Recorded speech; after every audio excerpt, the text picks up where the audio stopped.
Hello student, कैसे हैं आप लोग। तो सॉल्यूशन चैप्टर का आज सेकंड लेक्चर होगा। इसके फर्स्ट लेक्चर में हम लोग बेसिक सॉल्यूशन के बारे में और कुछ कंसंट्रेशन टर्म डिस्कस किए थे। आज बचे हुए कंसंट्रेशन टर्म को डिस्कस करेंगे। फर्स्ट लेक्चर में कौन कौन से कंसंट्रेशन टर्म डिस्कस हो गए थे? Percentage volume by volume, percentage weight by volume, percentage weight by weight and most important molarity. ठीक है, और कुछ दो क्वेश्चन हम लोग किए थे। आज कंसंट्रेशन टर्म को आगे बढ़ाते हैं। बचे हुए कंसंट्रेशन टर्म को आज डिस्कस करेंगे। तो फिफ्थ कंसंट्रेशन टर्म है हमारा जो मोलैरिटी से रिलेटेड है, नॉर्मैलिटी। नॉर्मैलिटी, ठीक है। क्या होता है normality? Number of equivalents, number of equivalents पर लीटर वॉल्यूम ऑफ सॉल्यूशन। यहां पे इक्विवेलेंट को हम EQ से रिप्रेजेंट करेंगे। ठीक है, नॉर्मैलिटी क्या होगा कि पर लीटर वॉल्यूम में सॉल्यूट का कितना इक्विवेलेंट प्रेजेंट है, उसी को हम क्या बोलते हैं? नॉर्मैलिटी। तो क्या ये थोड़ा थोड़ा मोलैरिटी की तरह नहीं लग रहा है? मोलैरिटी में क्या था? Number of moles per litre volume of solution, और नॉर्मैलिटी में क्या है? Number of equivalents. मींस मोल की जगह क्या आ गया है? इक्विवेलेंट्स। ठीक है, अब अगर इसको हम मैथमेटिकली रिप्रेजेंट करें तो नॉर्मैलिटी को हम कैपिटल N से डिनोट करते हैं। नॉर्मैलिटी क्या होगा? नंबर ऑफ इक्विवेलेंट्स, इसको शॉर्ट में EQ अपॉन पर litre volume of solution upon volume in litre. ठीक है, अब इक्विवेलेंट क्या होता है? इक्विवेलेंट होता है मास of solute divided by equivalent mass of solute, ठीक है, इनटू वॉल्यूम इन लीटर। अब साहब इक्विवेलेंट मास क्या होता है? ठीक है, फर्दर इस फॉर्मूले को डिराइव करते हैं। वेट को वेट रहने दें। इक्विवेलेंट मास होता है मोलर मास। मोलर मास किसका? सॉल्यूट का, divided by N factor, divided by N factor into volume in litre. तो नॉर्मैलिटी क्या हो गया? Wait of solute into N factor, ऊपर जाएगा N factor divided by molar mass of solute into volume in litre. Volume किसका? Solution का। किस में लेंगे? लीटर में लेंगे। ठीक है, ये तो नॉर्मैलिटी का हमारा मैथमेटिकल एक्सप्रेशन हो गया। ठीक है, अगर मोलैरिटी का फॉर्मूला हम रिवाइज करें, जो कल हम लोग डिस्कस किए थे, मोलैरिटी क्या था? Number of moles upon volume in litre. ठीक है, इसको मास के टर्म में लिखेंगे तो क्या होगा? Wait of solute upon molar mass of solute into volume in litre. ठीक है, इस टर्म को देखिए, weight upon molar mass into volume. यहां भी वो टर्म दिख रहा है, weight upon molar mass into volume. क्या मैं इतने टर्म को मोलैरिटी बोल सकता हूं? बिल्कुल बोल सकता हूं। तो यहां से नॉर्मैलिटी का फॉर्मूला क्या बन जाएगा? नॉर्मैलिटी क्या हो जाएगा? ये टर्म हो जाएगा molarity into N factor.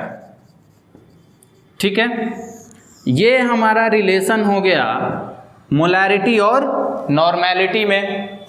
Normality क्या होगा? Molarity into N factor. अगर सपोज हमारे पास क्वेश्चन में मोलैरिटी दे रखा है और हम कहीं से n फैक्टर निकाल पा रहे हैं तो उस सॉल्यूशन का नॉर्मेलिटी भी हम निकाल लेंगे। ठीक है, अब क्वेश्चन ये है, नॉर्मेलिटी कैलकुलेट करने के लिए हमको सारी चीज़ें पता होंगी। सपोज क्वेश्चन में हमको मास ऑफ सॉल्यूट दे दिया, सॉल्यूट पता है तो उसका मोलर मास निकाल लेंगे, और सॉल्यूशन का वॉल्यूम दे रखा है।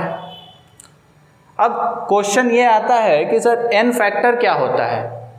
ठीक है, तो नेक्स्ट n फैक्टर का कैलकुलेशन देखेंगे, किस तरह से n फैक्टर कैलकुलेट किया जाता है। तब तक student pause the video and note down. Calculation of n factor, calculation of n factor का कैलकुलेशन हमें देखना है। n फैक्टर कैसे कैलकुलेट करेंगे। ठीक है, तो 4 कंडीशन है, 4 केसेज हैं, उसमें एक एक करके डिस्कस कर लेते हैं। फर्स्ट केस है in case of acid. Suppose करिए जो सॉल्यूशन तैयार किया जा रहा है उसमें एसिड डिजॉल्व है। ठीक है, तो उसका n फैक्टर कैसे कैलकुलेट करेंगे। सबको पता है कि अगर एक्वस मीडियम में एसिड डिसॉल्व किया जाता है तो वो H+ आयन फर्निश करता है। तो किसी भी एसिड के केस में जितने H+ आयन रिलीज होंगे, वही हमारा क्या हो जाएगा, n फैक्टर। ठीक है, क्या होगा, number of H+ ion released. ठीक है, जितने number of H+ ion release होंगे वही हमारा क्या हो जाएगा, n फैक्टर। ठीक है, जैसे एग्जांपल से समझते हैं, हमारे पास HCl दिया हुआ है, HCl एसिड है। ठीक है, अब अगर हम इसको एक्वस मीडियम में डालेंगे तो क्या होगा, H+ और Cl- में डिसोसिएट होगा, H+ प्लस Cl-। तो यहाँ पे कितने H+ आयन फर्निश हुए, 1, तो इसका n फैक्टर होगा 1। ठीक, जैसे दूसरा एग्जांपल लेते हैं H2SO4। ठीक है, H2SO4 में ये किस तरह से डिसोसिएट होगा, 2H+ प्लस SO4 2-। ठीक है, यहाँ पे कितने H+ आयन फर्निश हो रहे हैं, 2, तो इसका n फैक्टर हो जाएगा 2। ठीक है, अब क्वेश्चन ये आता है कि क्या एसिड में जितने H हाइड्रोजन होंगे क्या वही उसका n फैक्टर होगा। तो ये जरूरी नहीं है स्टूडेंट। यहाँ पे ये क्या था, HCl H2SO4 ये स्ट्रॉन्ग एसिड है। ठीक है, तो ये पूरे के पूरे डिसोसिएट हो जाएंगे। कई बार ऐसा होगा कि पूरे के पूरे H+ आयन रिलीज नहीं हो रहे हैं। फॉर एग्जाम्पल हम ले रहे हैं CH3COOH, ये एसिटिक एसिड है। इसको अगर हम पानी में डालें एक्वस मीडियम में तो दिखने में क्या है, यहाँ पे 4 हाइड्रोजन दिख रहे हैं, तो इसका n फैक्टर 4 नहीं होगा। ये किस तरह से डिपेंड करता है केमिकल रिएक्शन पे भी, कि किस तरह से ये डिसोसिएट हो रहा है। ठीक है, कैसे डिसोसिएट होता है ये, CH3COO- प्लस H+, तो यहाँ पे कितने H+ आयन फर्निश हुए, 1, तो इसका n फैक्टर कितना हो जाएगा, 1। ठीक है, जैसे मान लीजिए H2SO4 है, अगर हमको एक रिएक्शन दिया हुआ है, ये हमें रिएक्शन दे दिया, क्वेश्चन में बोल दिया है कि H2SO4 एक ही हाइड्रोजन फर्निश कर रहा है, एक हाइड्रोजन रिलीज कर रहा है। कैसे, एक H+ आयन दे रहा है प्लस HSO4-। ये केमिकल रिएक्शन इस तरह से दे रखा है। तो यहाँ पे हाइड्रोजन कितने थे, 2, H+ आयन कितने फर्निश किए, 1, तो इसका n फैक्टर हो जाएगा 1। तो स्टूडेंट जरूरी नहीं है कि जितने H+ हाइड्रोजन हो उतने हमारे n फैक्टर होंगे या उतने H+ आयन रिलीज कर देगा। ये टोटली डिपेंड करता है कि किस तरह का केमिकल रिएक्शन दिया हुआ है, ठीक है। बट यहाँ पे जैसे HCl लेंगे, H2SO4 लेंगे, तो ये स्ट्रॉन्ग एसिड है। जब तक हमको क्वेश्चन में इस तरह का कंडीशन ना दें तब तक हम मान के चलेंगे कि ये 2H प्लस और प्लस SO4 2 माइनस, ऐसे ये डिसोसिएट होगा और n फैक्टर इसका कितना होगा 2, ठीक है। नोट कर लीजिए। उसके बाद सेकंड केस डिस्कस करते हैं। सेकंड केस है student, in case of base, अगर बेस को डिसॉल्व किया गया है तो उस कंडीशन में n फैक्टर क्या होगा, ठीक है। जैसे वहां पे एसिड के केस में क्या था, जितने H प्लस आयन फर्निश होंगे या जितने H प्लस आयन रिलीज होंगे वही हमारा n फैक्टर हो जाएगा। बेस क्या करता है, OH माइनस आयन फर्निश करता है, तो जितने OH माइनस आयन फर्निश होंगे एक्वस मीडियम में वही हमारा n फैक्टर हो जाएगा। तो n फैक्टर क्या होगा, n factor is total number of OH minus ion released. जितने OH माइनस आयन रिलीज्ड होंगे वही हमारा n फैक्टर हो जाएगा। जैसे एग्जाम्पल के तौर पे लेते हैं NaOH। NaOH कैसे डिसोसिएट होता है, Na plus plus OH minus. कितने OH माइनस आयन यहां से रिलीज हो रहे हैं, 1, तो इसका n फैक्टर क्या हो जाएगा 1। जैसे दूसरा एग्जाम्पल लें, MgOH का होल ट्वाइस, ये किस तरह से डिसोसिएट होता है, Mg2 plus plus 2OH minus. यहाँ पे कितने OH माइनस रिलीज हुए, 2, तो इसका n फैक्टर क्या हो जाएगा 2, ठीक है। जैसे AlOH होल थ्राइस, ये कैसे डिसोसिएट होगा, Al3 plus plus 3OH minus, यहाँ पे n फैक्टर क्या होगा 3, ठीक है। तो ये बेस का कंडीशन था, जितने OH माइनस आयन फर्निश होंगे वही हमारा n फैक्टर हो जाएगा। नोट कर लीजिए। थर्ड केस डिस्कस करेंगे, इन केस ऑफ सॉल्ट, ठीक है। अगर हमारे पास सॉल्ट दिया हुआ है, सॉल्ट को डिसॉल्व कर रहे हैं किसी सॉल्वेंट के अंदर सॉल्यूशन बनाने के लिए, ठीक है। तो वहां पे n फैक्टर का कैलकुलेशन कैसे होगा, तो टोटल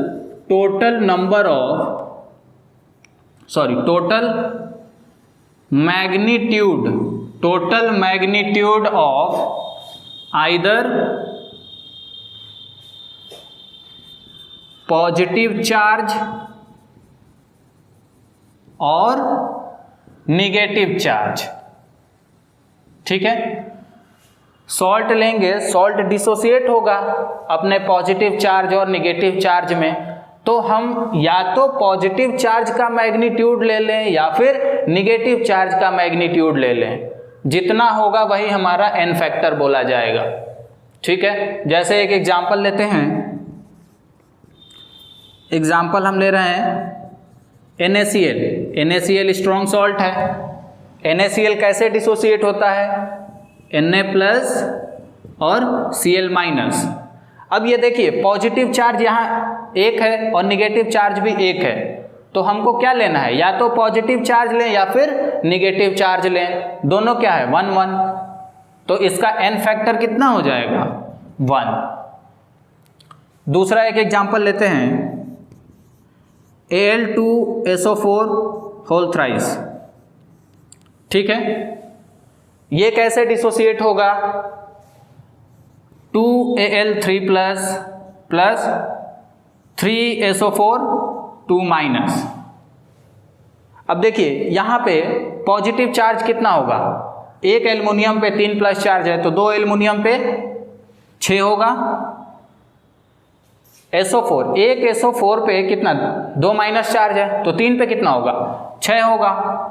ये प्लस में होगा, ये माइनस में होगा, बट हमको क्या लेना है, मैग्नीट्यूड लेना है, या तो पॉजिटिव का या फिर निगेटिव का। तो n फैक्टर इसका क्या हो जाएगा, कितने पॉजिटिव या कितने निगेटिव चार्ज हैं, 6, तो n फैक्टर यहां पे क्या हो जाएगा, 6। ठीक है, नोट कर लीजिए।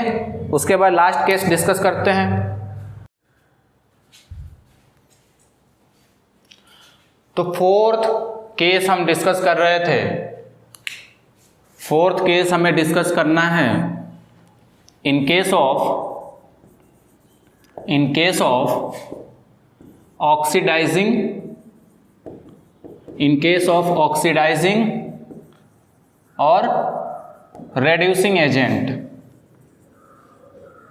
ठीक है, अगर हमारे पास ऑक्सीडाइजिंग एजेंट या फिर रेड्यूसिंग एजेंट दिया हुआ है, या कोई हमारा रिडॉक्स रिएक्शन हो रहा है, ठीक, तो उस कंडीशन में हम n फैक्टर का कैलकुलेशन कैसे करेंगे। ठीक है, तो स्टूडेंट इस केस में जितने नंबर ऑफ इलेक्ट्रॉन ट्रांसफर होंगे पर मॉलिक्यूल, जितने नंबर ऑफ इलेक्ट्रॉन ट्रांसफर होंगे ड्यूरिंग द ऑक्सीडेशन और रिडक्शन, वही हमारा क्या बोला जाएगा, n फैक्टर बोला जाएगा। ठीक है, लिख लेते हैं पहले।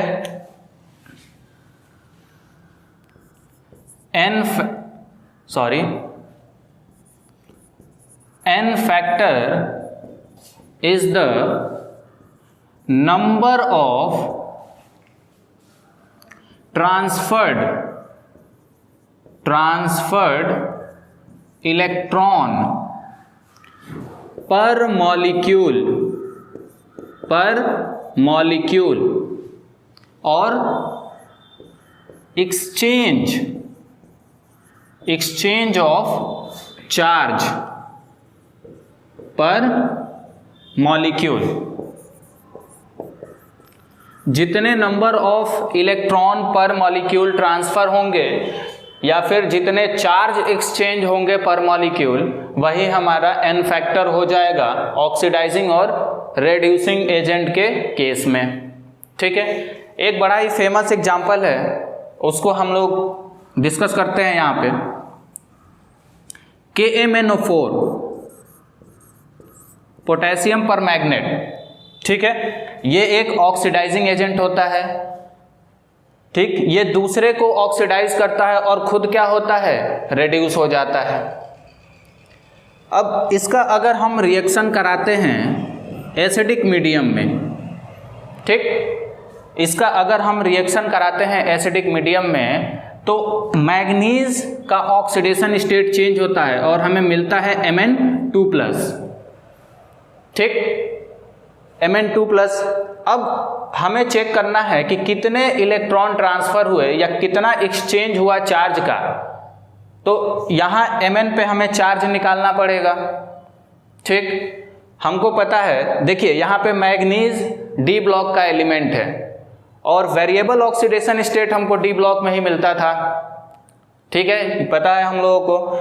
अगर इसका ऑक्सीडेशन स्टेट निकालना है हमें मैग्नीज का, तो पोटेशियम का ऑक्सीडेशन स्टेट चेंज नहीं होगा, ये +1 में ही रहता है।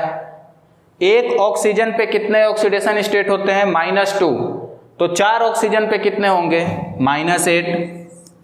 अब मैग्नीज का निकालना है, तो 11th में हम लोग पढ़ के आए हैं, कैसे निकालते हैं। ओवरऑल देखिए KMnO4, ओवरऑल इस मॉलिक्यूल पे कोई चार्ज है क्या, नहीं है, न्यूट्रल है।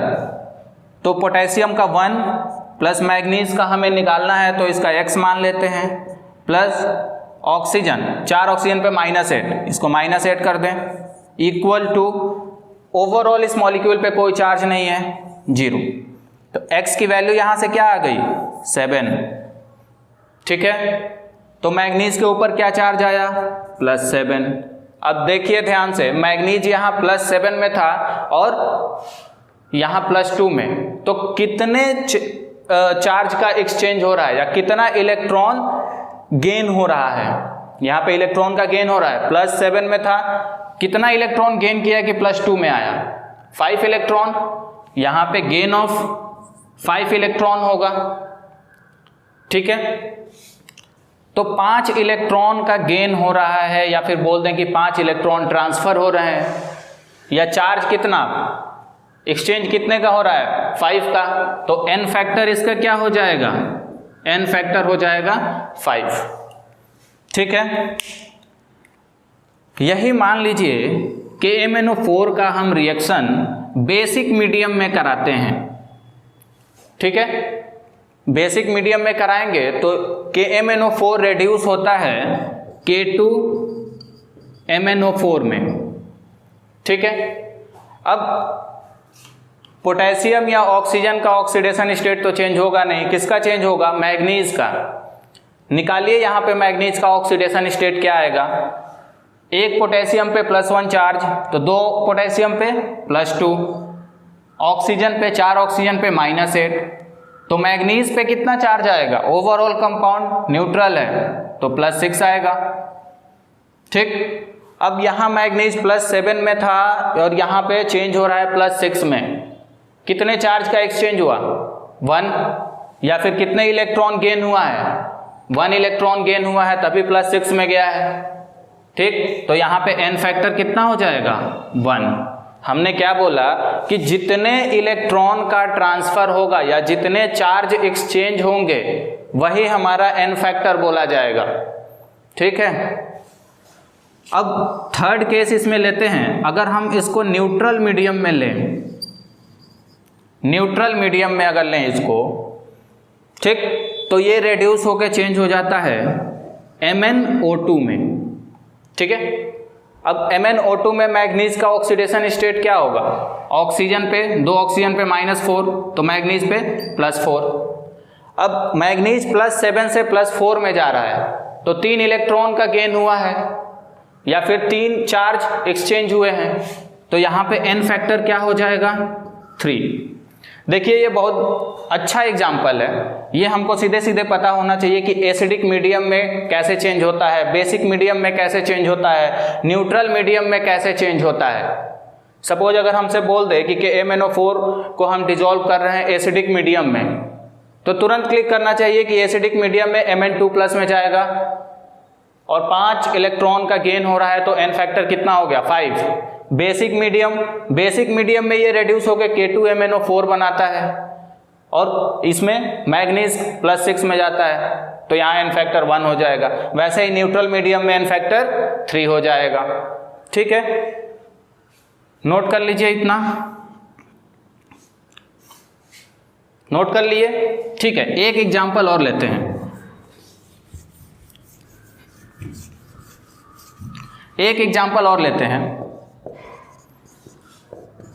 K2Cr2O7 एसिडिक मीडियम में इसका रिएक्शन करा रहे हैं। K2Cr2O7 एसिडिक मीडियम में Cr3+ में चेंज होता है। ठीक है, यहाँ हमको n फैक्टर कैलकुलेट करना है। अब यहाँ हमें क्रोमियम का ऑक्सीडेशन स्टेट निकालना होगा। 2 पोटेशियम पे +2 चार्ज, 7 ऑक्सीजन है तो -14, तो क्रोमियम पे कितना चार्ज आएगा, ओवरऑल कंपाउंड न्यूट्रल है तो +12। अब देखिए क्रोमियम यहाँ पे कितना है, 2, तो 2 क्रोमियम पे +12 चार्ज है तो 1 क्रोमियम पे कितना चार्ज आएगा, +6। ठीक है, और यहाँ पे क्रोमियम +3 ऑक्सीडेशन स्टेट में है, तो चेंज कितने का हुआ, या कह दें कि गेन कितने का हुआ, 3 इलेक्ट्रॉन का गेन हो रहा है यहाँ पे। और हमने क्या बोला था n फैक्टर में कि n factor is number of transferred electron पर मॉलिक्यूल। एक मॉलिक्यूल में जितने नंबर ऑफ इलेक्ट्रॉन ट्रांसफर होंगे वही हमारा n फैक्टर होगा। यहाँ हमने 1 क्रोमियम के लिए निकाला 3 इलेक्ट्रॉन। अब इस पूरे एक मॉलिक्यूल में कितने क्रोमियम हैं, 2, तो 1 क्रोमियम के लिए एक्सचेंज 3 इलेक्ट्रॉन का है, तो 2 क्रोमियम के लिए कितना होगा, 6 इलेक्ट्रॉन। ठीक है, तो यहाँ पे n फैक्टर क्या हो जाएगा, 6।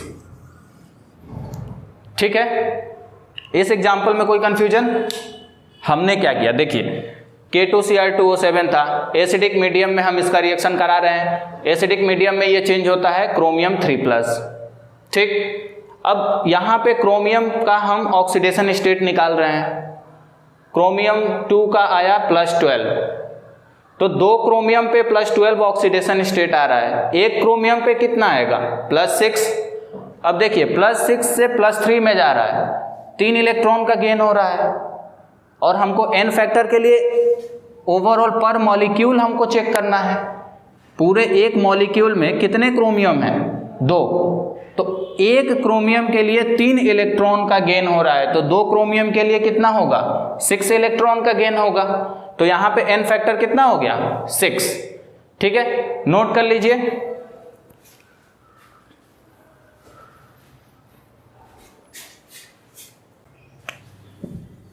एक क्वेश्चन डिस्कस कर लेते हैं। Find the normality of a solution. Find the normality of a solution containing 0.5 gram of NaOH dissolved in 500 centimetre cube. ठीक है, क्वेश्चन क्या दिया है कि हमको नॉर्मेलिटी एक सॉल्यूशन का पता करना है जिसमें सॉल्यूट NaOH है, 0.5 ग्राम NaOH डिजॉल्व किया गया है, कितने वॉल्यूम में? 500 सेंटीमीटर क्यूब में। ठीक है, आइए चेक करते हैं। नॉर्मेलिटी का फॉर्मूला पहले क्या था? मास के टर्म में लिखें, weight of solute upon molar mass of solute into volume in litre, और ऊपर में क्या था? N factor. ठीक है, अब सपोज करिए हमारे पास वेट दे रखा है, हमारे पास NaOH सॉल्यूट का हम मोलर मास निकाल सकते हैं, वॉल्यूम दे रखा है, एन फैक्टर निकालना है हमको। NaOH क्या है? बेस है। NaOH कैसे डिसोसिएट होगा?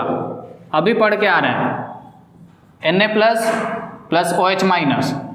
अब बेस जितने OH- फर्निश करता है वही उसका एन फैक्टर होता है, तो यहाँ पे एन फैक्टर क्या हो जाएगा? 1। ठीक है, रख दीजिए, वैल्यू रख दीजिए। नॉर्मेलिटी क्या हो जाएगा? वेट कितना दिया है? 0.5। मोलर मास कितना है NaOH का?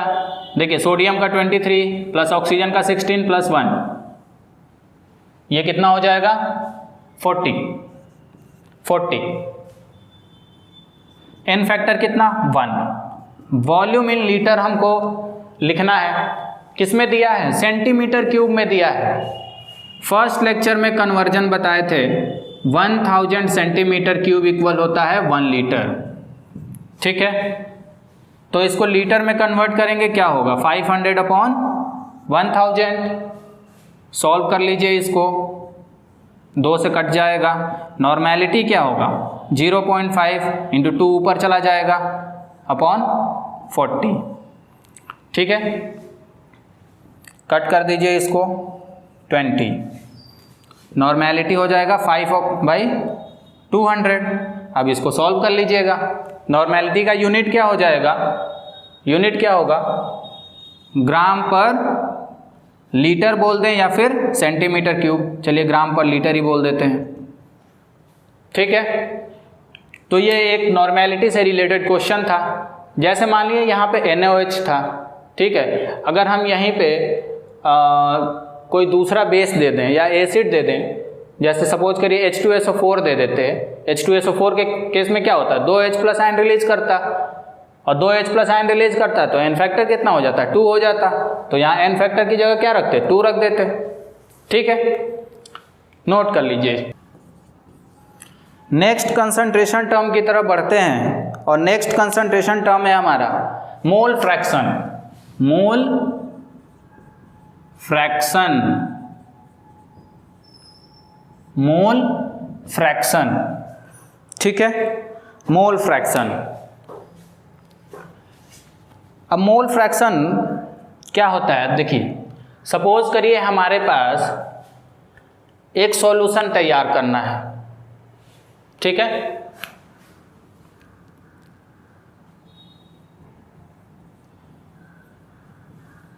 A solution is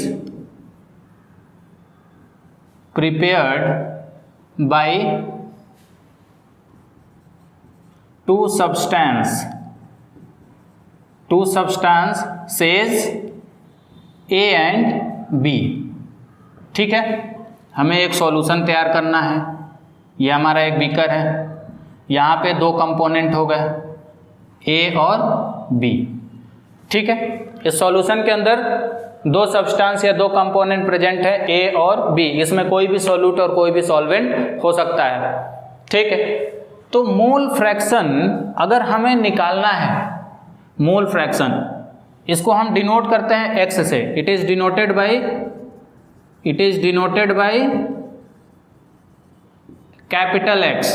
mole fraction को हम कैपिटल X से डिनोट करते हैं। और स्टूडेंट, मोल फ्रैक्शन इतना इंपॉर्टेंट है कि colligative property, first colligative property जो पढ़ेंगे, relative lowering in vapour pressure, उसमें डायरेक्ट यूज होता है, ठीक है। तो इसका नॉलेज होना चाहिए।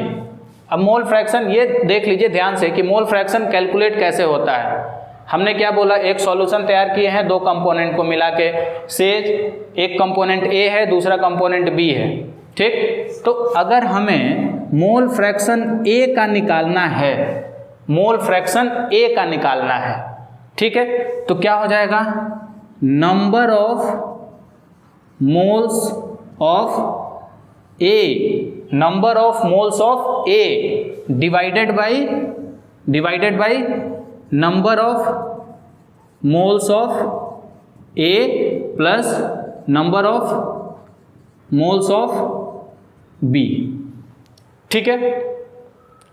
शॉर्ट में इसको लिख लें, mole fraction of A equal to number of moles of A divided by number of moles of A plus number of moles of B। ये हो गया कंपोनेंट A का मोल फ्रैक्शन। सिमिलरली अगर हमें इसको सपोज हम 1 बोल दें, मोल फ्रैक्शन B कंपोनेंट का निकालना है, तो क्या हो जाएगा, number of moles of B upon number of moles of A plus number of moles of B से इसको हम सेकेंड बोल देते हैं, ठीक। अब ध्यान से अगर इन दोनों इक्वेशन को जोड़ें XA प्लस XB क्या हो जाएगा, देखिए Na प्लस NB LCM हो जाएगा, ऊपर में Na प्लस NB आएगा, ऊपर में भी क्या आ जाएगा, Na प्लस NB, जोड़ के चेक करिए, Na प्लस NB नीचे, दोनों कट गए 1। इसका क्या मतलब है कि सॉल्यूशन के अंदर जितने भी कंपोनेंट प्रेजेंट हों, अगर सबका हम मोल फ्रैक्शन निकालें और सबका समेशन कर दें तो समेशन क्या आएगा, 1 आएगा। यहाँ तो हम दो कंपोनेंट का सॉल्यूशन तैयार किए थे। अगर मान लीजिए हम 3 कंपोनेंट ले लें, A B C ले लें, तो मोल fraction of A plus mole fraction of B plus mole fraction of C, इसका समेशन क्या होगा, 1, ठीक है। अब एक चीज और, अगर हमारे पास समेशन मोल फ्रैक्शन का 1 है तो हमें बार बार फॉर्मूले लगाने की तो जरूरत नहीं है। अगर दोनों ही कंपोनेंट का मोल फ्रैक्शन हमसे पूछ दिया तो हम किसी एक का मोल फ्रैक्शन निकाल लेंगे फॉर्मूले में रख के, और दूसरे को क्या करेंगे, 1 में से माइनस कर देंगे, ठीक है। जैसे फॉर एग्जांपल हमारे पास A का मोल फ्रैक्शन दे दिया है 0.2, ठीक है। अब B का मोल फ्रैक्शन निकालना है तो क्या करेंगे, 1 माइनस 0.2 कर दें, या तो एक फॉर्मूले से जा सकते हैं, फॉर्मूले से भी कैलकुलेट कर सकते हैं, या फिर सीधे 1 minus mole fraction of A, कितना आ जाएगा, 0.8, ठीक है। यही मान के चलिए अगर 3 कंपोनेंट होता, C भी होता, तो क्या हो जाता, अगर मोल फ्रैक्शन A का निकालते तो number of moles of A upon number of moles of A plus B plus C, ऐसे तीनों में हो जाता। ठीक है, नोट कर लीजिए, उसके बाद क्वेश्चन करते हैं तो और क्लियर हो जाएगा।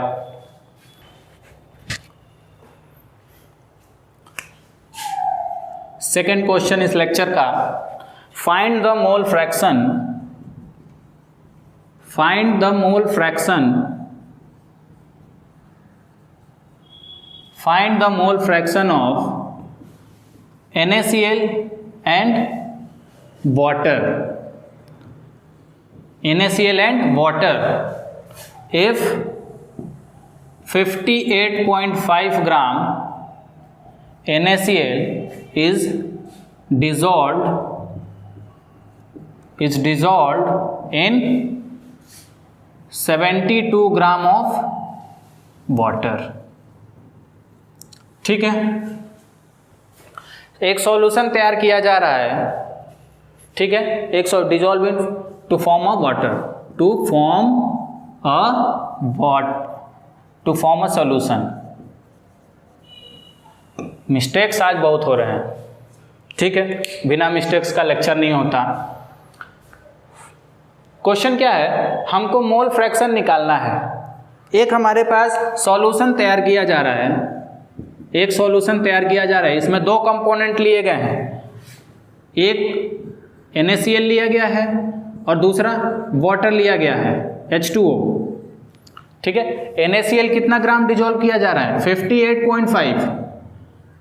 ठीक है, और वाटर 72 ग्राम डिजोल्व किया जा रहा है, और यहाँ से सॉल्यूशन तैयार किया जा रहा है। हमसे दोनों ही कंपोनेंट का मोल फ्रैक्शन पूछा है। ठीक है, मोल फ्रैक्शन क्या होता है, सपोज अगर हमें NaCl का मोल फ्रैक्शन निकालना है, NaCl का मोल फ्रैक्शन निकालना है तो हमको क्या करना होगा, number of moles of NaCl divided by number of moles of NaCl plus number of moles of water, ये करना पड़ेगा। अब क्वेश्चन में नंबर ऑफ मोल दिया है क्या, क्वेश्चन में नंबर ऑफ मोल्स दिया है क्या, कहीं नहीं दिया है। हमको क्या दिया है, सॉल्यूट और सॉल्वेंट का मास दे रखा है, सॉल्यूट और सॉल्वेंट का मास दे रखा है। तो मास दे रखा है तो क्या हम मोल्स निकाल सकते हैं, बिल्कुल निकाल सकते हैं। देखिए मोल्स ऑफ NaCl क्या हो जाएगा, नंबर ऑफ मोल्स कैसे निकालते हैं, गिवन मास अपॉन मोलर मास, गिवन मास अपॉन मोलर मास, ऐसे ही तो नंबर ऑफ मोल्स निकालते हैं। NaCl का मास कितना दिया है, 58.5, पुट कर दीजिए 58.5। मोलर मास NaCl का कितना होगा, सोडियम का 23 प्लस क्लोरीन का 35.5, कितना हो गया 58.5, वैल्यू रख दीजिए 58.5, कितना आया 1। सोच रहे होगे आप लोग कि सर आप कितने चालाक हैं, वैल्यू ऐसा सेट कर रहे हैं कि एकदम सीधे सीधे कट जा रहा है। तो वैल्यू वैसे ही सेट किया गया है कि कैलकुलेशन थोड़ा सा इजी हो बट कॉन्सेप्ट समझ में आए। ठीक है, नंबर ऑफ मोल्स हम NaCl के निकाल लिए, अब नंबर ऑफ मोल्स वाटर के निकालते हैं। क्या होगा, गिवन मास, कितना मास दिया हुआ है 72, रख दीजिए, divided by molar mass H2O का कितना होगा, ऑक्सीजन का 16 और हाइड्रोजन, एक हाइड्रोजन 1, 2 का 2, 18, 4। NaCl के भी हम मोल निकाल दिए और H2O के भी मोल निकाल दिए, वैल्यू रख दीजिए। मोल फ्रैक्शन NaCl का क्या हो जाएगा, नंबर ऑफ मोल्स NaCl के कितने हैं 1, डिवाइडेड बाई 1 प्लस H2O के कितने आए 4, 1/5। सॉल्व करिए, ये आ जाएगा 0.2। ठीक है, अब हमें निकालना है मोल फ्रैक्शन ऑफ वाटर। तो पहले फॉर्मूले से निकालते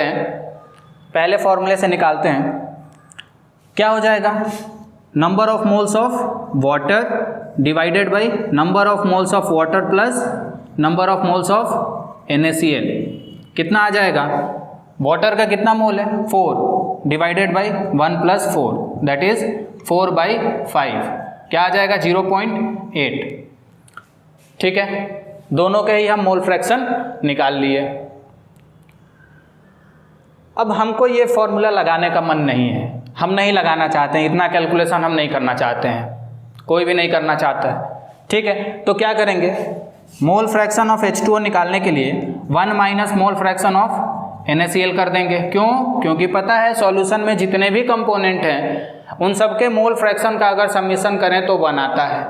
यहाँ तो 2 कंपोनेंट हैं, दोनों के मोल फ्रैक्शन को अगर जोड़ें तो 1 आना चाहिए। तो एक का निकाल लिए तो दूसरे का क्या करेंगे, 1 माइनस कर देंगे। कर दीजिए, यहाँ 1 माइनस मोल फ्रैक्शन कितना आया 0.2 दैट इज 0.8। ठीक है, क्लियर हो रहा है, बहुत बढ़िया। चलिए नेक्स्ट क्वेश्चन एक और करेंगे, उसके बाद मोलालिटी डिस्कस करेंगे। Question number 3,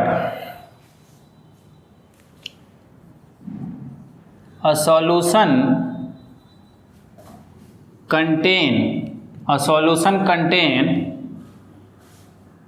18% water, 36% acetic acid and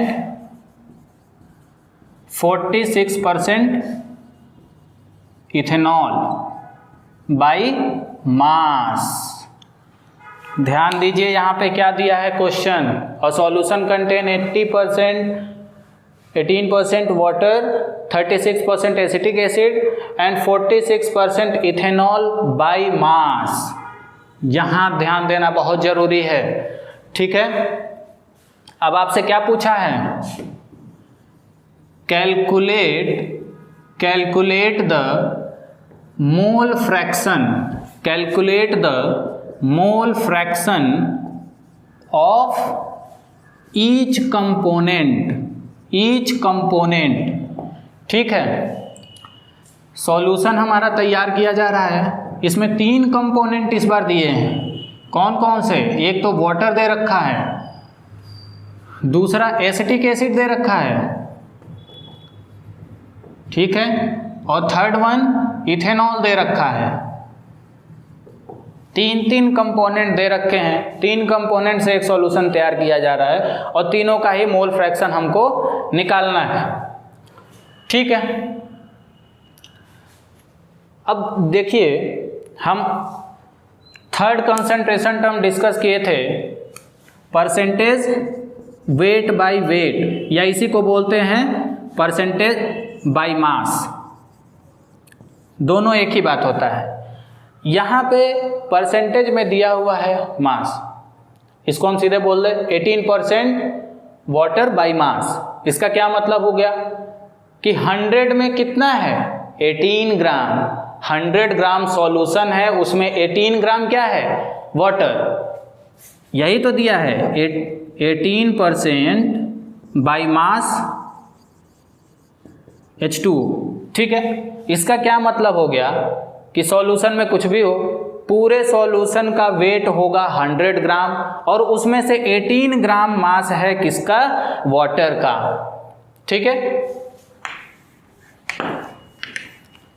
तो यहाँ पे वाटर का मास कितना हो गया 18 ग्राम, मास ऑफ H2O कितना हो गया 18 gram. Similarly mass of acetic acid कितना हो गया, मास ऑफ एसिटिक एसिड कितना हो गया 36 ग्राम। ठीक है, और मास ऑफ इथेनॉल कितना हो गया, मास ऑफ इथेनॉल कितना हो गया 46% बाई मास दिया है, इसका मतलब 46 ग्राम, 46 ग्राम। चलिए मोल फ्रैक्शन के लिए हमको क्या जरूरी होता है, नंबर ऑफ मोल्स, हमको मास पता है, कंपोनेंट के मास पता है, कंपोनेंट के मोलर मास भी हम निकाल सकते हैं, तो नंबर ऑफ मोल्स निकल जाएगा। आइए निकालते हैं, नंबर ऑफ मोल्स वाटर के कितने होंगे, गिवन मास अपॉन मोलर मास, गिवन मास कितना है 18 ग्राम, 18 डिवाइडेड बाई वाटर के मोलर मास कितने होते हैं 18, ऑक्सीजन पे 16, हाइड्रोजन पे 2, कितना आ गया 1, वाटर के तो नंबर ऑफ मोल्स आ गए 1। एसिटिक एसिड की बात करते हैं। क्या होता है acetic acid? CH3COOH। Moles of CH3COOH कितना आ जाएगा? गिवन मास कितना है 36 डिवाइडेड बाई मोलर मास कितने होंगे? 2 कार्बन तो 24, 4 हाइड्रोजन तो 4, 2 ऑक्सीजन तो 32। कितने हो गए? 32 4 36, 36 4 40, 20 60, 60 हो गए तो डिवाइडेड बाई 60। ठीक है। उसके बाद number of moles of ethanol. Ethanol क्या होता है? C2H5OH। इथेनॉल यही होता है। आइए निकालते हैं। गिवन मास कितना है 46। इसका मोलर मास कितना होगा? 12 दूनी 24, 24 6 30, 46। इसका भी कितना आ गया 1। अब इसको कैलकुलेट करिए जरा, कितना आएगा? I think 0.6। ठीक है। अब तीनों कंपोनेंट के हम नंबर ऑफ मोल्स निकाल चुके हैं। आइए मोल फ्रैक्शन निकालते हैं। मोल फ्रैक्शन पहले हम निकाल रहे हैं वाटर का। क्या हो जाएगा? Number of moles of water divided by solution के अंदर टोटल कितने कंपोनेंट हैं? 3। तीनों के नंबर ऑफ मोल्स यहाँ पे आएंगे। Number of moles of water plus number of moles of acetic acid plus number of moles of ethanol. ठीक है। वैल्यू पुट कर दीजिए। वाटर के कितने मोल हैं? 1, तो 1 डिवाइडेड बाई वाटर के 1 प्लस एसिटिक एसिड के भी 0.6 प्लस इथेनॉल के 1। ये कितना आ जाएगा? 1/2.6। ठीक है।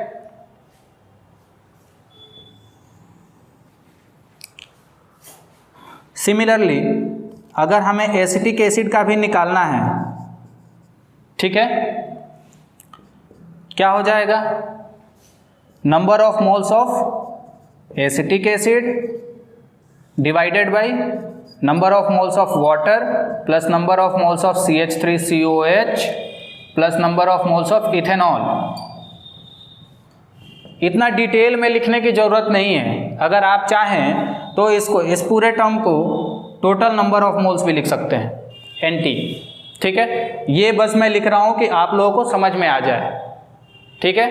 एक बार समझ में आ जाएगा तो आप लोग खुद ही इस तरह से रिप्लेस कर देंगे। वैल्यू पुट कर लीजिए।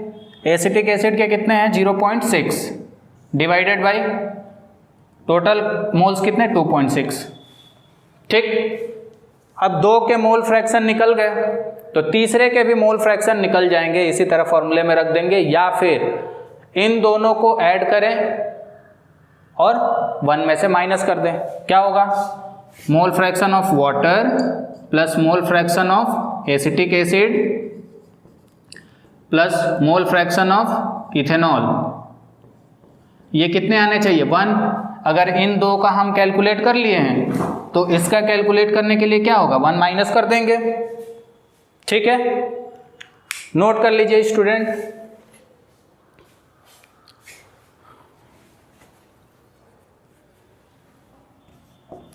लास्ट कंसंट्रेशन टर्म है मोलालिटी। मोलालिटी, मोलालिटी को हम स्मॉल m से रिप्रेजेंट करते हैं। ठीक है। मोलालिटी क्या होता है?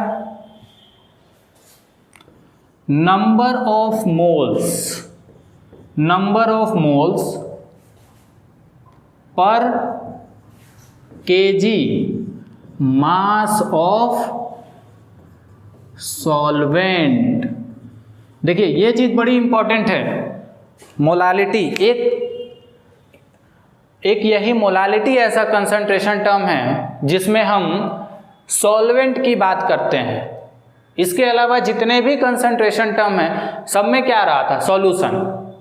बस मोलालिटी एक ऐसा केस है जिसमें हम सॉल्वेंट की बात करते हैं। यहां भी देख लीजिए 1 kg सॉल्वेंट में 1 kg सॉल्वेंट में जितने नंबर ऑफ मोल्स सॉल्यूट के प्रेजेंट होंगे उसी को हम क्या बोल देंगे, मोलालिटी। 1 kg सॉल्वेंट ले रहे हैं, सपोज करिए 1 kg हम वाटर ले लिए, ठीक है। अब उसमें जितने नंबर ऑफ मोल्स हम सॉल्यूट के डिजोल्व करेंगे वही हमारा क्या हो जाएगा, मोलालिटी। और मोलालिटी को हम स्मॉल m से रिप्रेजेंट करते हैं। मैथमेटिकल रिप्रेजेंटेशन की अगर बात करें तो मोलालिटी क्या होगा, number of moles, number of moles किसके, number of moles of solute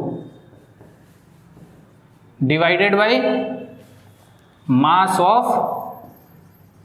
of किसका mass, solvent, mass of solvent. और सॉल्वेंट का मास किस में लेंगे, इन केजी, ठीक है।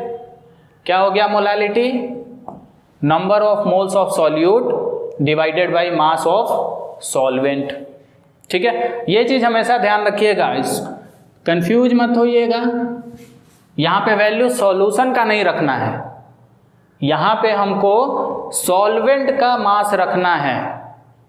अगर हमारे पास क्वेश्चन में कई बार सॉल्यूशन के मास दिए रहते हैं तो हमें सॉल्यूशन के मास में से सॉल्यूट के मास को घटाना होगा, ठीक है। उसके बाद हम यहाँ वैल्यू पुट करेंगे सॉल्वेंट का मास। क्वेश्चन आएगा तो डिस्कस करेंगे।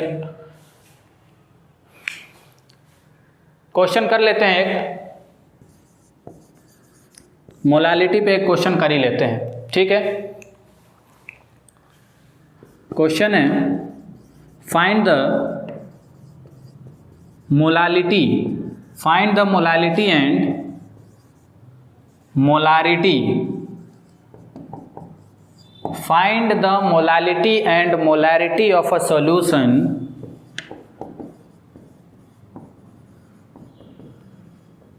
ठीक है, of a solution 15% by mass H2SO4, ठीक है। और डेंसिटी दे रखा है, डेंसिटी ऑफ सॉल्यूशन दे रखा है 1.02 ग्राम पर सेंटीमीटर क्यूब, ठीक है। हमको एक सॉल्यूशन दिया हुआ है, ठीक है, जिसमें सॉल्यूट क्या है, H2SO4। और H2SO4 सॉल्यूशन में कैसे प्रेजेंट है, 15% बाय मास। देखिए 15% बाय मास, इस तरह का टर्म जो था percentage weight by weight, weight by volume, volume by volume, वहाँ पे हम आपको सीधे बोले थे कि क्वेश्चन में डायरेक्ट नहीं पूछेगा, इस तरह से क्वेश्चन दिया रहता है और यहाँ से आपको समझ में आना चाहिए। ये 15% बाय मास H2SO4, इसका क्या मतलब हुआ कि पूरा सॉल्यूशन कितने ग्राम है, 100 ग्राम। सॉल्यूशन 100 ग्राम का है, उसमें से 15 ग्राम क्या है, H2SO4, ठीक है। अब डेंसिटी दे रखा है, ठीक है। मोलालिटी पहले निकालते हैं। मोलालिटी का फॉर्मूला क्या होता है, number of moles, number of moles किसका, सॉल्यूट का। सॉल्यूट क्या है, H2SO4 है, तो number of moles of H2SO4 divided by mass of solvent, mass of solvent, ठीक है। तो यहाँ पे तो ना तो हमें नंबर ऑफ मोल्स पता है, ना मास ऑफ सॉल्वेंट पता है, ठीक। कैसे करें, आइए, मास ऑफ H2SO4 कितना हो जाएगा, मास ऑफ H2SO4 कितना हो जाएगा, 15% बाय मास। इसका मतलब 100 ग्राम सॉल्यूशन में 15 ग्राम H2SO4 के प्रेजेंट है, तो मास ऑफ H2SO4 कितना हो गया, 15 ग्राम। और मास ऑफ सॉल्यूशन कितना होगा, मास ऑफ सॉल्यूशन कितना होगा, 100 ग्राम। भाई सॉल्यूशन का मास तो हम 100 ग्राम अज्यूम कर रहे हैं ना, तभी तो 15 ग्राम H2SO4 आया है। तो सॉल्यूशन का मास 100 ग्राम, सॉल्यूशन पूरा 100 ग्राम, सॉल्यूट 15 ग्राम, तो सॉल्वेंट का मास कितना हो जाएगा, मास of solvent mass of solvent कितना हो जाएगा, कितना हो जाएगा 100 माइनस 15 दैट इज 85 ग्राम। मास तो निकल गया, सॉल्वेंट का मास निकल गया। अब हमें H2SO4 के मोल्स निकालने हैं, तो मोल्स ऑफ H2SO4 क्या हो जाएगा, गिवन मास अपॉन मोलर मास। गिवन मास क्या होगा, 15 ग्राम दिया हुआ है, रख दीजिए 15 डिवाइडेड बाई H2SO4 के मोलर मास कितने होंगे, हाइड्रोजन 2, सल्फर 32 और 4 ऑक्सीजन पे 64, ये हो जाएगा 98, 15 अपॉन 98 नंबर ऑफ मोल्स निकल गए, वैल्यू रख दीजिए। मोलालिटी क्या आ जाएगा, नंबर ऑफ मोल्स H2SO4 के 15 अपॉन 98, ठीक है। Number of moles of H2SO4, mass of solvent, mass of solvent कितना है 85 ग्राम में दिया हुआ है, हमको किस में लेना है, केजी में लेना है। मास ऑफ सॉल्वेंट किस में चाहिए हमको, केजी में, जबकि हम गिवन क्या है ग्राम में, तो इसको केजी में चेंज करने के लिए क्या करेंगे, 1000 से डिवाइड करेंगे, ये 1000 को हम ऊपर लिख देते हैं, ठीक। अब इसको सॉल्व कर लीजिए, यहाँ से मोलालिटी निकल जाएगा, ठीक है। मोलालिटी का यूनिट क्या होगा, मोल पर केजी, ठीक है। मोलालिटी निकल गया। अब मोलारिटी नोट कर लीजिए इतना फटाफट से, उसके बाद मोलारिटी डिस्कस करते हैं, कर लिए, ठीक।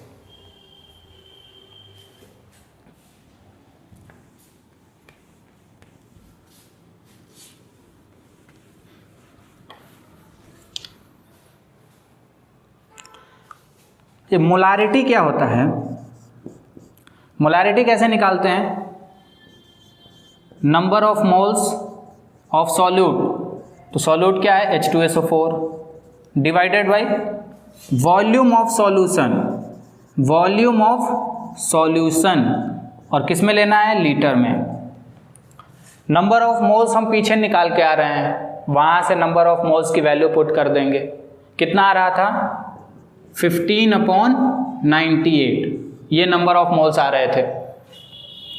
वॉल्यूम कैसे निकालें, क्वेश्चन में कहीं वॉल्यूम दिया नहीं है, कहीं भी क्वेश्चन में वॉल्यूम दिख रहा है क्या, नहीं दिख रहा है। हाँ, एक चीज दिख रहा है, डेंसिटी दे रखा है सॉल्यूशन का। डेंसिटी क्या होता है, मास अपॉन वॉल्यूम। तो क्या हमारे पास सॉल्यूशन का मास पता है क्या, बिल्कुल पता है, 100 ग्राम। सॉल्यूशन का मास कितना 100 ग्राम, और डेंसिटी दे रखा है, तो वॉल्यूम सॉल्यूशन का निकाल लेंगे क्या, बिल्कुल निकाल लेंगे।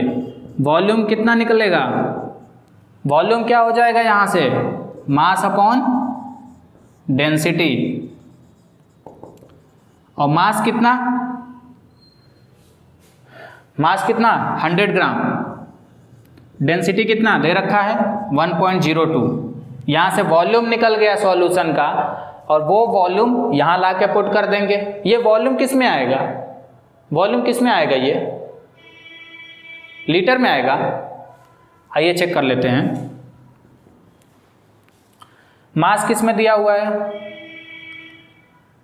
मास ग्राम में दिया हुआ है, ये ग्राम है, और ये ग्राम पर सेंटीमीटर क्यूब है, तो ग्राम से ग्राम कैंसिल, ये सेंटीमीटर क्यूब में चेंज होगा, ठीक है। तो उसको हमें क्या करना पड़ेगा, फिर लीटर में चेंज करना पड़ेगा।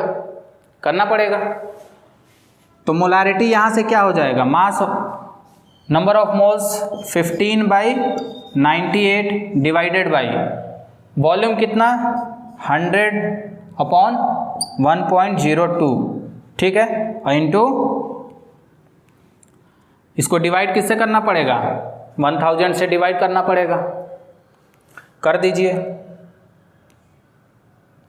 तो 1000 से डिवाइड करेंगे तो ये कट के ऊपर चला जाएगा, ठीक है। आप लोग इसको सॉल्व कर लीजिएगा, ठीक है, सॉल्व करके आंसर निकाल लीजिएगा। प्रोसेस यही है, प्रोसेस यही है। ठीक है, हमको मास पता था सॉल्यूशन का, वॉल्यूम नहीं पता था, लेकिन क्वेश्चन में हमको डेंसिटी दे रखा था, फॉर्मूला यूज करके हमने सॉल्यूशन का वॉल्यूम निकाल दिया। ठीक है, तो नोट कर लीजिए। लास्ट कंसंट्रेशन टर्म हमको डिस्कस करना था, that is ppm. Eighth concentration term है पीपीएम, पार्ट्स पर million.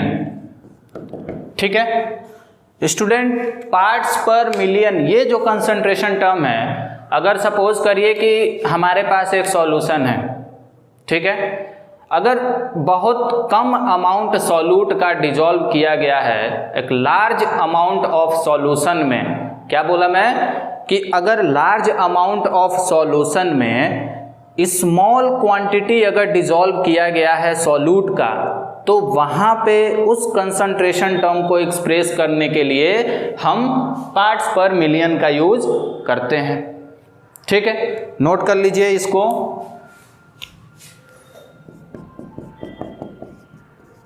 It is used to express concentration of solute if a small quantity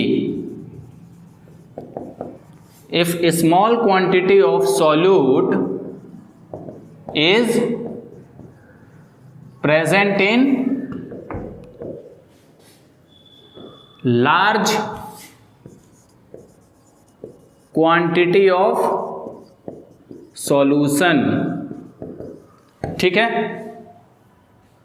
अगर लार्ज क्वांटिटी ऑफ सॉल्यूशन में स्मॉल क्वांटिटी सॉल्यूट के present हैं तो हम कंसंट्रेशन को एक्सप्रेस करेंगे किस में, पीपीएम, पार्ट्स पर मिलियन में। सपोज हमारे पास काफ़ी डाइल्यूट सॉल्यूशन है, डाइल्यूट सॉल्यूशन में क्या होगा, सॉल्वेंट की क्वांटिटी बहुत ज़्यादा होगी और उसमें सॉल्यूट बहुत कम मात्रा में प्रेजेंट होगा, तो वहाँ पे अगर हमें कंसंट्रेशन को एक्सप्रेस करना है तो हम किस में करेंगे, पार्ट्स पर मिलियन में। ठीक है, इसको डिफाइन कर लेते हैं। It is defined as the mass of solute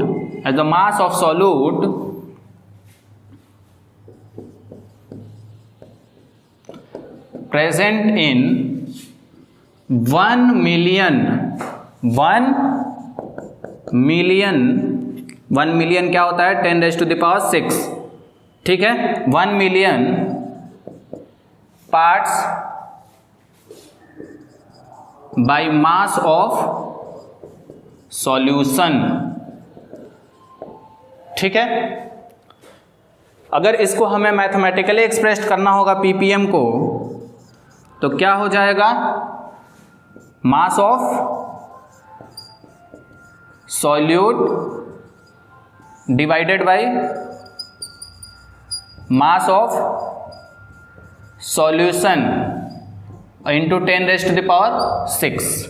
ये मैथमेटिकल रिप्रेजेंटेशन हो गया।